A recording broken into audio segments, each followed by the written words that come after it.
छछुनरो बाड़न ओई बोई बोल अच्छा ई बताओ लोग हम तार लोग के भाई है ना तई का भाई तो हम छुई तो बुझी हलो कि तू ही ले छुए का ठीक बना ना तो छुए के चाहिए 2 किलो आरो जब छुएबो कातर कि ना तू मत छुए हम छुए 2 किलो आरो जब छू लो अने तो दुगो पाछा ले होतन छू दो करे के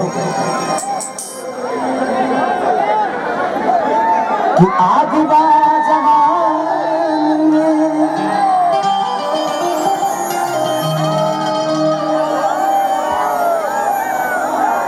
आने के करा लगे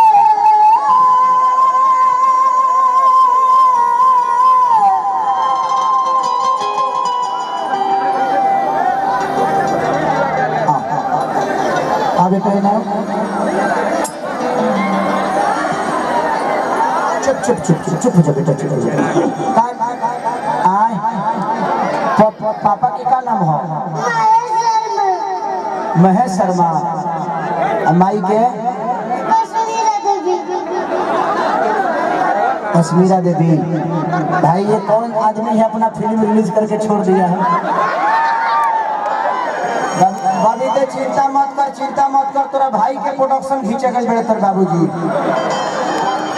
तेरे हाथ हकबे तो कोनो काम टाइम से ना होखे दे थकबे 2 घंटा ने रह तोरा राखी के इंतजाम हो रहल बा